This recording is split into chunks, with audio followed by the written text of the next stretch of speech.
2 Kings chapter 25.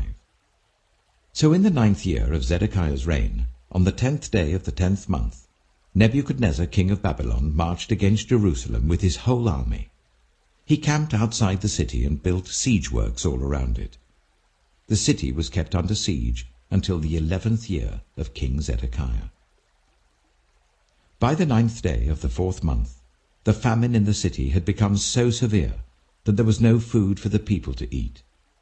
Then the city wall was broken through, and the whole army fled at night through the gate between the two walls near the king's garden, though the Babylonians were surrounding the city. They fled towards the Arabah, but the Babylonian army pursued the king and overtook him in the plains of Jericho. All his soldiers were separated from him and scattered, and he was captured. He was taken to the king of Babylon at Riblah, where sentence was pronounced on him. They killed the sons of Zedekiah before his eyes. Then they put out his eyes, bound him with bronze shackles, and took him to Babylon. On the 7th day of the 5th month, in the 19th year of Nebuchadnezzar king of Babylon, Nebuzaradan, commander of the imperial guard, an official of the king of Babylon, came to Jerusalem. He set fire to the temple of the Lord, the royal palace, and all the houses of Jerusalem. Every important building he burned down. The whole Babylonian army under the commander of the imperial guard broke down the walls around Jerusalem. Nebuzaradan, the commander of the guard, carried into exile the people who remained in the city, along with the rest of the populace and those who had deserted to the king of Babylon. But the commander left behind some of the poorest people of the land to work the vineyards and fields.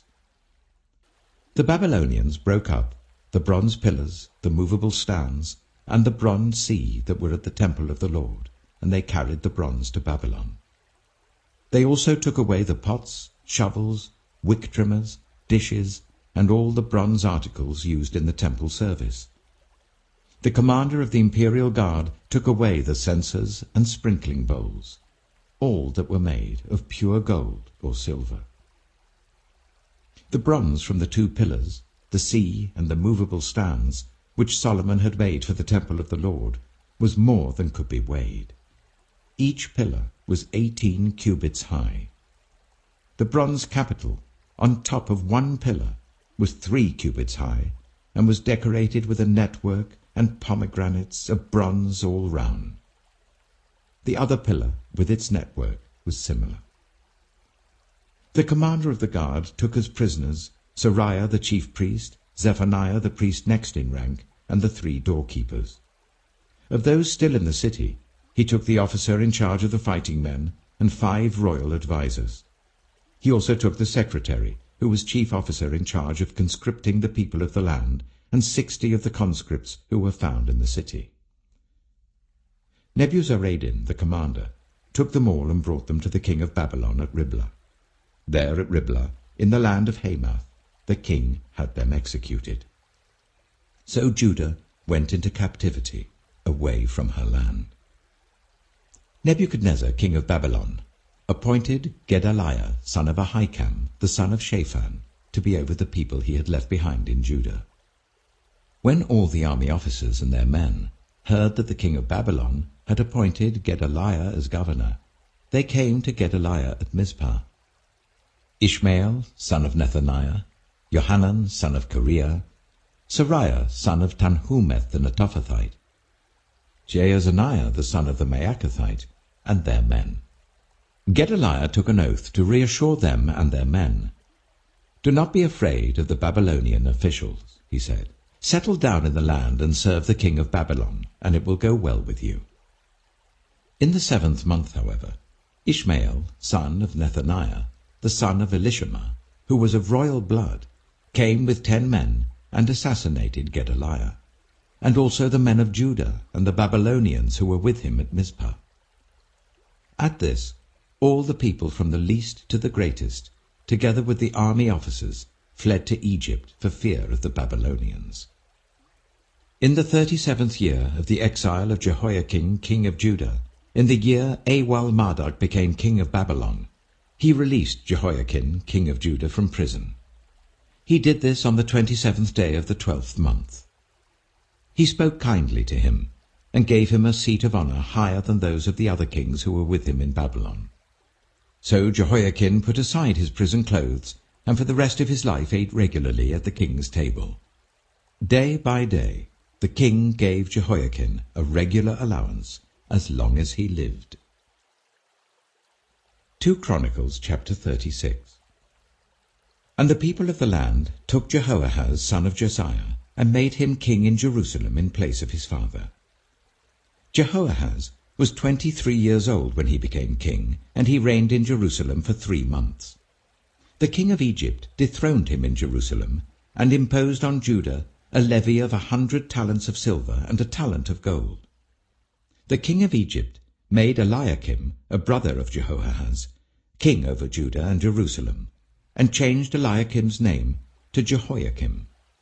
But Necho took Eliakim's brother Jehoahaz and carried him off to Egypt. Jehoiakim was 25 years old when he became king, and he reigned in Jerusalem for 11 years.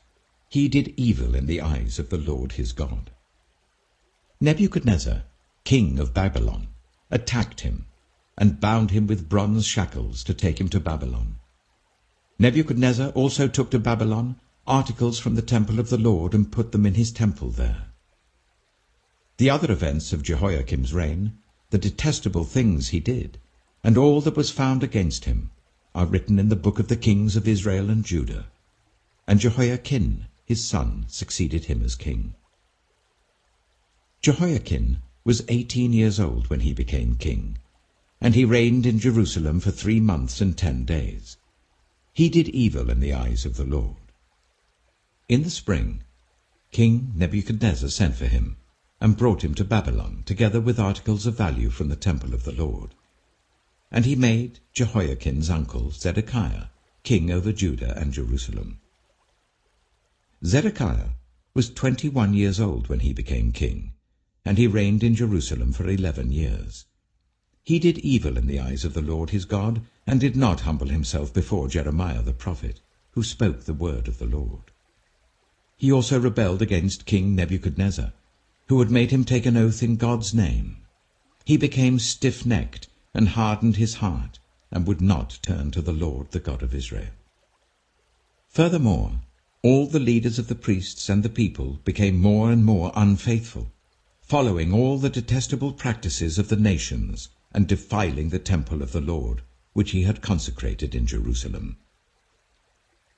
The Lord, the God of their ancestors, sent word to them through his messengers again and again, because he had pity on his people and on his dwelling place.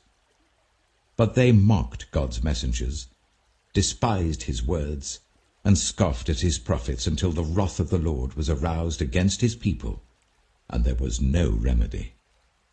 He brought up against them the king of the Babylonians, who killed their young men with the sword in the sanctuary, and did not spare young men or young women, the elderly or the infirm. God gave them all into the hands of Nebuchadnezzar. He carried to Babylon all the articles from the temple of God, both large and small, and the treasures of the Lord's temple and the treasures of the king and his officials. They set fire to God's temple and broke down the wall of Jerusalem. They burned all the palaces and destroyed everything of value there. He carried into exile to Babylon the remnant who escaped from the sword, and they became servants to him and his successors until the kingdom of Persia came to power. The land enjoyed its Sabbath rests. All the time of its desolation it rested, until the 70 years were completed in fulfillment of the word of the Lord spoken by Jeremiah. In the 1st year of Cyrus, king of Persia, in order to fulfill the word of the Lord spoken by Jeremiah, the Lord moved the heart of Cyrus, king of Persia, to make a proclamation throughout his realm, and also to put it in writing. This is what Cyrus, king of Persia, says: The Lord, the God of heaven, has given me all the kingdoms of the earth, and he has appointed me to build a temple for him at Jerusalem in Judah. Any of his people among you may go up, and may the Lord their God be with them. Jeremiah chapter 40. The word came to Jeremiah from the Lord after Nebuzaradan, commander of the imperial guard, had released him at Ramah. He had found Jeremiah bound in chains among all the captives from Jerusalem and Judah who were being carried into exile to Babylon.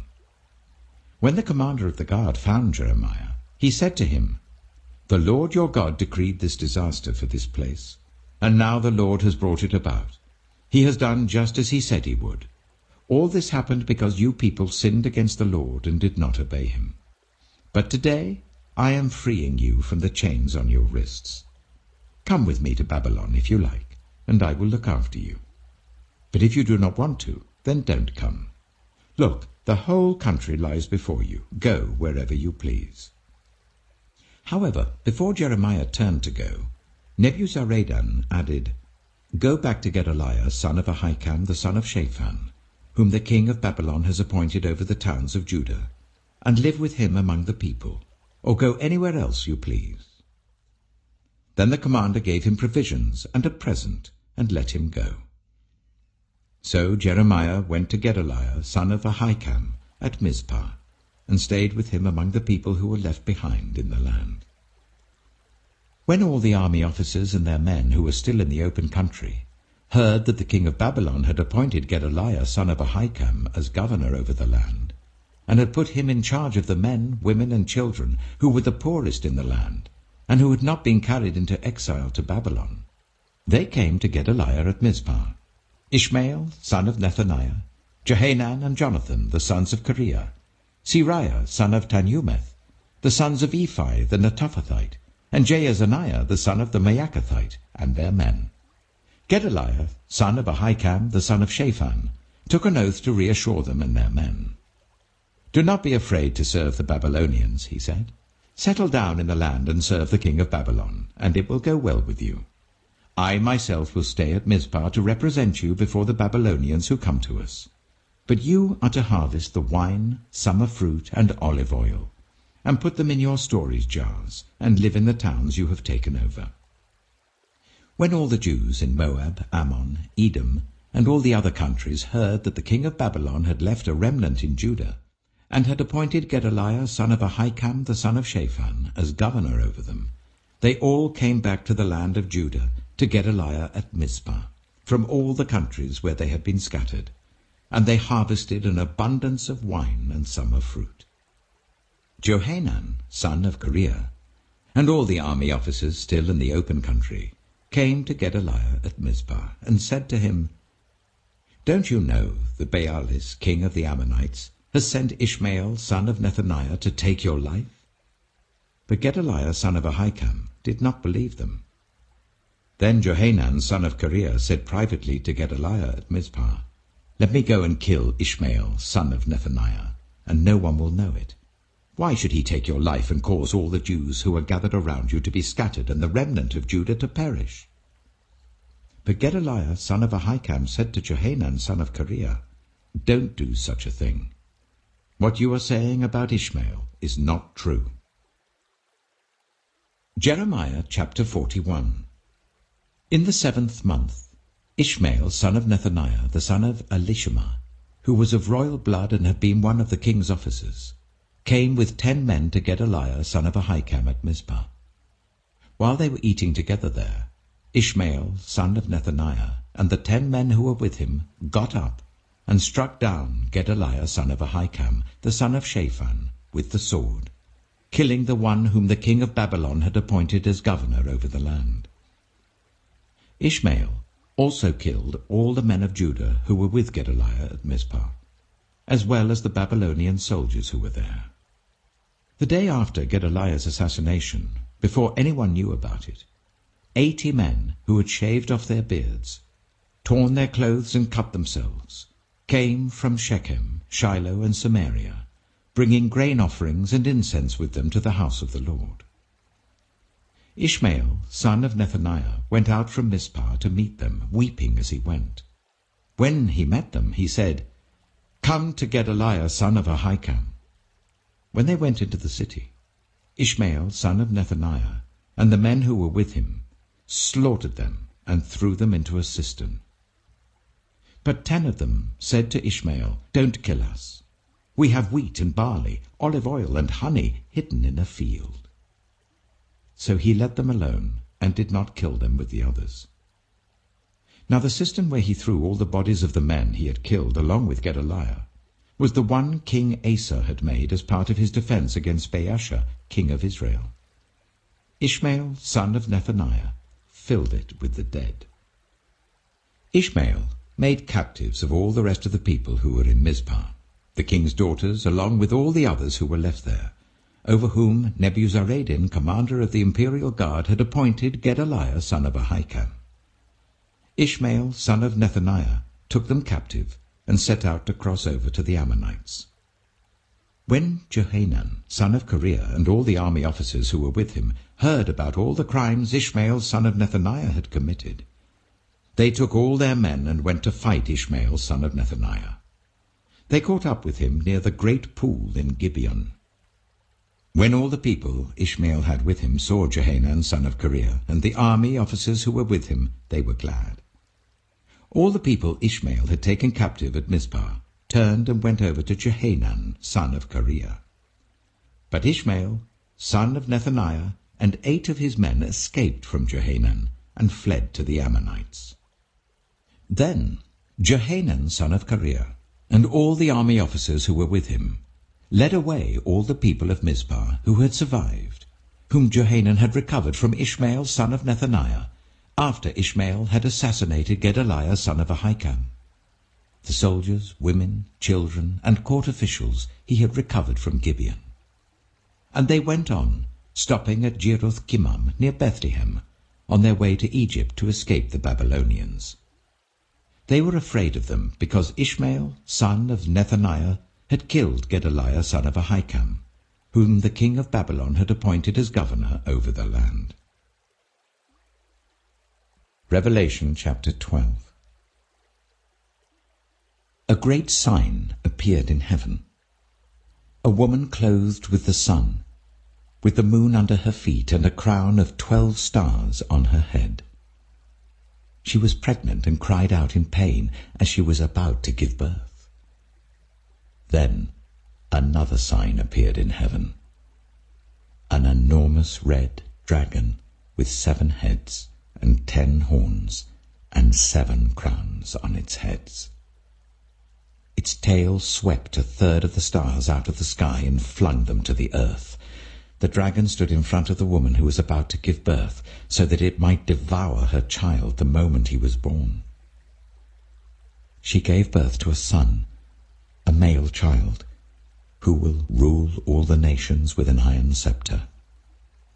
And her child was snatched up to God and to his throne. The woman fled into the wilderness to a place prepared for her by God, where she might be taken care of for 1,260 days. Then war broke out in heaven. Michael and his angels fought against the dragon, and the dragon and his angels fought back. But he was not strong enough, and they lost their place in heaven. The great dragon was hurled down, that ancient snake called the devil or Satan, who leads the whole world astray. He was hurled to the earth, and his angels with him. Then I heard a loud voice in heaven say, "Now have come the salvation and the power and the kingdom of our God and the authority of his Messiah. For the accuser of our brothers and sisters, who accuses them before our God day and night, has been hurled down. They triumphed over him by the blood of the Lamb and by the word of their testimony. They did not love their lives so much as to shrink from death. Therefore rejoice, you heavens, and you who dwell in them. But woe to the earth and the sea, because the devil has gone down to you. He is filled with fury because he knows that his time is short." When the dragon saw that he had been hurled to the earth, he pursued the woman who had given birth to the male child. The woman was given the 2 wings of a great eagle, so that she might fly to the place prepared for her in the wilderness, where she would be taken care of for a time, times and half a time, out of the snake's reach. Then, from his mouth, the snake spewed water like a river to overtake the woman and sweep her away with the torrent. But the earth helped the woman by opening its mouth and swallowing the river that the dragon had spewed out of his mouth. Then the dragon was enraged at the woman and went off to wage war against the rest of her offspring, those who keep God's commands and hold fast their testimony about Jesus.